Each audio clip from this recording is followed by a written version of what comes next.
الحمد للہ وکفا وسلام علی عباد الذین اصطفیٰ اما بعد فاعوذ باللہ من الشیطان الرجیم بسم اللہ الرحمن الرحیم اللہم اکفنی بحلالک عن حرامک واغننی بفضلک عمن سواک رب اشرح لی صدری ویسر لی امری واحلل عقدۃ من لسانی یفقہوا قولی رب زدنی علما رب زدنی علما رب زدنی علما۔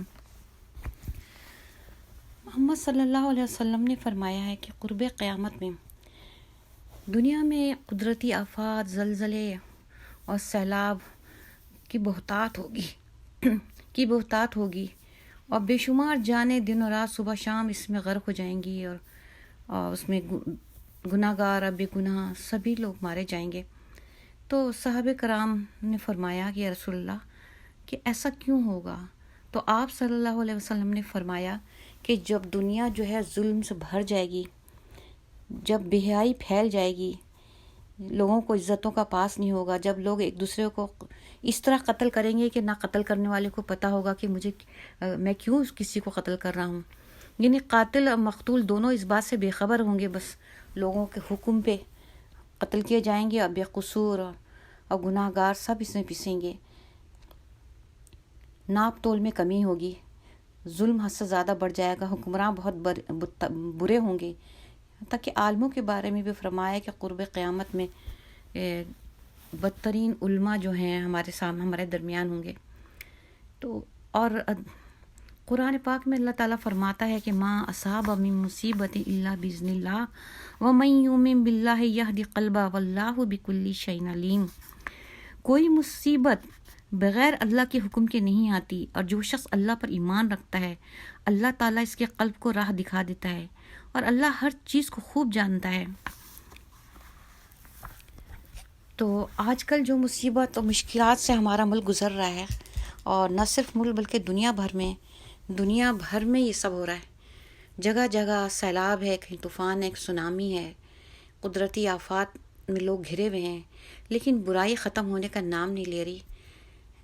جابر اور ظالم حکمراں جو ہیں بس جہاں جس طرح سے ہو سکتا ہے دنیا کو تباہ کر رہے ہیں، برباد کر رہے ہیں، ہر شخص اپنے ذاتی منافع کے چکر میں۔ اور ہمارے ایک عجیب غلط فہمی پائی جاتی ہے کہ لوگ اسی بات میں الجھ گئے ہیں، کوئی کہتا ہے کہ یہ قدرتی آفات ہے اور اس کا تعلق جو ہے موسم سے ہے، جو ویدر کنڈیشن ہے جو بار بار فورکاسٹ ہوتی رہی ہے، تقریباً 3-4 مہینے پہلے اس کی اطلاع ملتی رہی ہے کہ کچھ عرصے میں یعنی اپریل اور مئی میں یہ بات واضح ہو گئی تھی کہ کچھ علاقے بر اعظم ایشیا میں، خاص طور پہ اس میں پاکستان بھی سر فہرست تھا، اور دوسرے 6-7 اور ممالک کہ ان میں بے پناہ سیلاب آئیں گے، لیکن حکمران آپس کی لڑائی جھگڑوں میں پڑے رہے اور حکمرانی اقتدار کے نشے میں گرفتار رہے کہ اس کو مارو، اس کی ٹانگیں کھینچو، اس کو گراؤ، اس کو پٹخو۔ کسی نے غریبوں کا خیال ہی نہیں کیا، اور نئے حکمران نے تو صحیح بات یہ ہے کہ سیلاب کو آنے دیا۔ ہمارے یہاں جو ہر سال سیلاب آتے ہیں اور اس کی بڑھتی جا رہی ہے، اس کی سب سے بڑی وجہ یہ ہے کہ لوگ اس کو روکنے کی کوشش نہیں کرتے، لوگ کام نہیں کرنا چاہتے، حکمراں آرڈر ہی نہیں کرتے، کسی کو پرواہ نہیں ہے، سب اپنی عہدے نبھا رہے ہیں اور اپنے پیسہ دولت سمیٹ کے اپنے بس گھر بار کو چلا رہے ہیں۔ اگر احتیاط کر لی جاتی تو ایسا نہیں ہوتا۔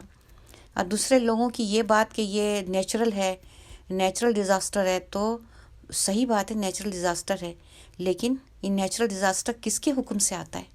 اللہ ہی کے حکم سے تو آتا ہے۔ اللہ ہی تعالیٰ کا حکم تو ہوتا ہے تو بارش برستی ہے، اللہ ہی تعالیٰ کا تو حکم ہوتا ہے تو کچھ علاقوں میں بارش برسنا رک جاتی ہے۔ تو اس کو یہ کہنا کہ اس میں اللہ کا حکم نہیں ہے، اور اگر ہے تو غریب کیوں پس رہا ہے، غریب کیوں مارے جا رہے ہیں؟ تو پیارے بہن بھائیوں، صرف غریب کی بات نہیں ہے، صرف امیروں پہ ذرا مشکل دیر سے آتی ہے، غریب آدمی تو بہت جلدی اپنے انجام کو پہنچ جاتا ہے، بہت جلدی اس کو اپنی گناہوں کی سزا مل جاتی ہے، لیکن امیر آدمی جو ہوتا ہے اللہ تعالیٰ اس کو ایسے آسانی کے ساتھ نہیں، جتنا بڑا گناہ ہوتا ہے اتنی بڑی سزا ہوتی ہے۔ ہم کیا سمجھتے ہیں کہ جو ظلم کر رہے ہیں، جو ناپ تول میں کمی کر رہے ہیں، جو دولت لوٹ رہے ہیں، جو چرا رہے ہیں، جو قتل کر رہے ہیں، کیا ان کو سزا نہیں ہوگی؟ ان کو اس سے زیادہ سزا ہوگی، اس سے زیادہ بھیانک انجام ہوگا ان کا، آخرت میں بھی سزا ہوگی اور دنیا میں بھی ان کو بھگتنا پڑے گا۔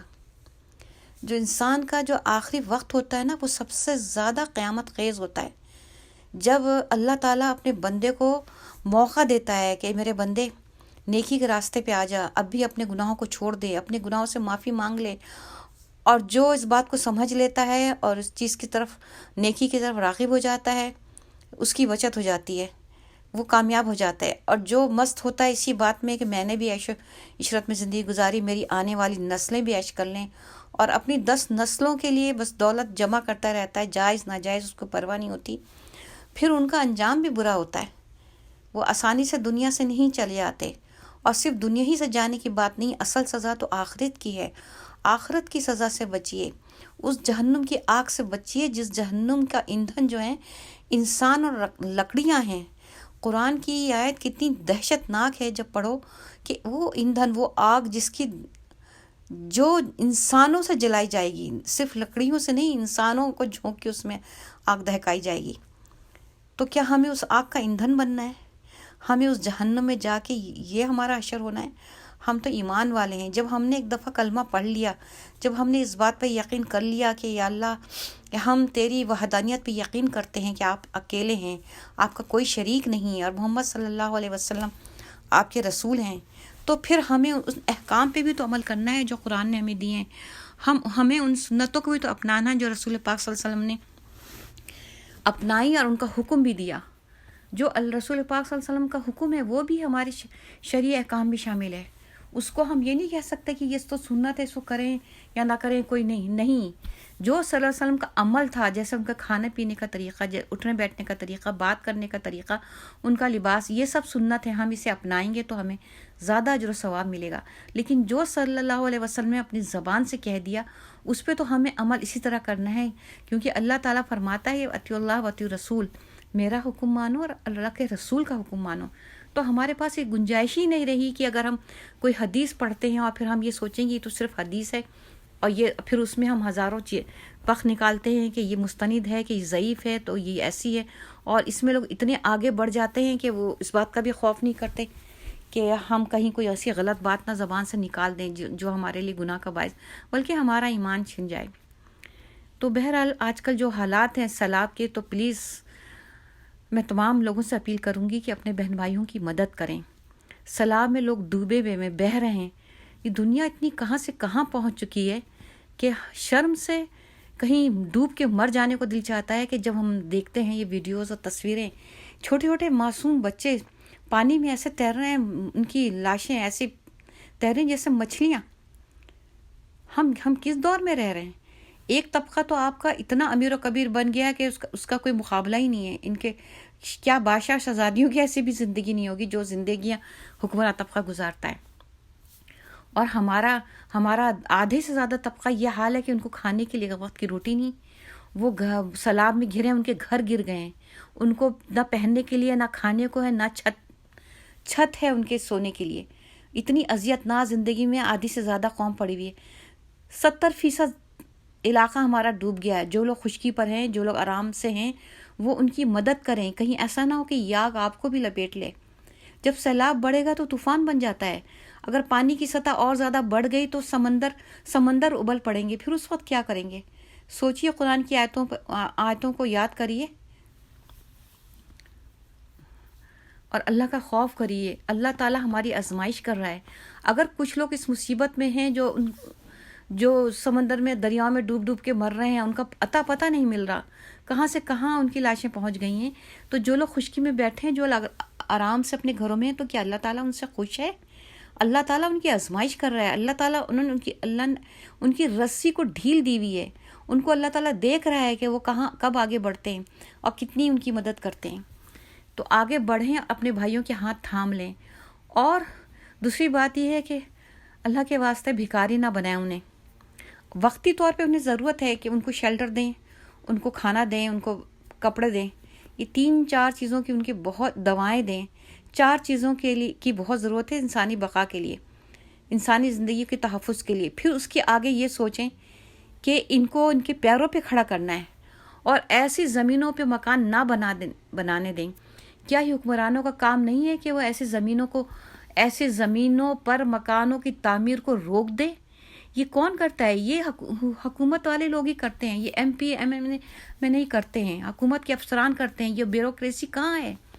بیوروکریٹ کہاں بیٹھے ہوئے ہیں؟ کیوں نہیں روکتے؟ کمشنر، ڈپٹی کمشنر سب کیا کرتے ہیں؟ یہ کیوں نہیں بچاتے لوگوں کو سیلاب زدہ، آفت زدہ علاقوں سے؟ یہ سب ان کے کام ہیں۔ باہر نکلیں، ان کی مدد کریں۔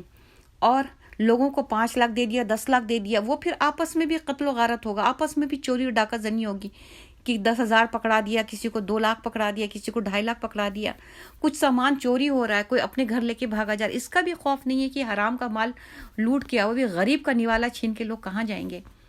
تو لوگوں کی مدد اس طرح کریے کہ ان کی عزت نفس مجروح نہ ہو، ان کو روزگار مہیا کریے، ان کو اتنا پیسہ دے دیجیے یا ان کو کر کے دیجیے، ان کو ایسی جگہ دیجیے جہاں بیٹھ کے وہ اپنا روزگار کما سکیں۔ پہلے ان کو شیلٹر دیجیے، ان کو کھانا دیجیے، ان کو پانی دیجیے، ان کو دوائیں دیجیے، اور پھر ان کے لیے روزگار کا انتظام کریے۔ ورنہ جو آگے کی فضا آئے گی وہ بہت بری ہوگی۔ جو لوگ اپنے گھروں میں آرام سے ہیں، کیا وہ آرام سے بیٹھے رہیں گے؟ جب آدھا ملک جو ہے بھکاری بن جائے گا، جب ہمارے 25% بھکاری ہوں گے، 25% ڈاکہ ڈالنے والے ہوں گے، چوری کرنے والے ہوں گے، تو باقی کے 25% بہت عیش و آرام سے زندگی گزاریں گے۔ صرف 25% طبقہ ہے جو نکلتا ہے لوگوں کی مدد کرنے کے لیے، وہ بھی درمیانہ طبقہ ہے جو اپنا دل کھول کے مدد کرتے ہیں دوسروں کی۔ تو وہ جو عمرہ بھی آرام کر رہے ہیں نا، ان کا بہت برا حشر ہوگا، اور انہی کے ہاتھوں ہوگا جس کی اس وقت تذلیل ہو رہی ہے، جو ایک ایک دانے کو ترس رہے ہیں۔ ذرا ویڈیو اٹھا کے دیکھیں اور کھولیں، اور کیسے کیسے لوگ ان کو کس طرح سے تنگ کر رہے ہیں، ستا رہے ہیں۔ اللہ تعالیٰ میری قوم کے دل کی حالت بدل دے، ان کی نگاہوں کو، ان کی سوچ کو بدل دے۔ یا مولا کریم ہمارے ملک کو اس عذاب سے نجات دے دے۔ جو بھی ہے یہ حکمرانوں کی بھی غلطی ہے کہ انہوں نے سیلاب اور آفت کی احتیاط نہیں کی۔ اگر ڈیم بنا لیے جاتے تو آج یہ مصیبت نہیں ہوتی۔ 50 سال پہلے ایوب خان کے زمانے میں ڈیم بنے تھے، اور اب پچھلی حکومت نے بنانے شروع کیے تو اس کو بھی بند کر دیا گیا ہے۔ لوگ یہ کیوں نہیں سوچتے ہیں؟ لوگ کیوں نہیں طاقت دکھاتے ہیں، ہمت دکھاتے ہیں ان چیزوں کو ختم کیا جائے؟ بہرحال میرے پیارے بہن بھائیوں، اس پہ غور کرو، سوچو، اور لوگوں کی مدد کے لیے مؤثر طریقے اختیار کرو، ان کو بھکاری نہ بناؤ۔ وآخر دعوانا الحمدللہ رب العالمین، آمین ثم آمین۔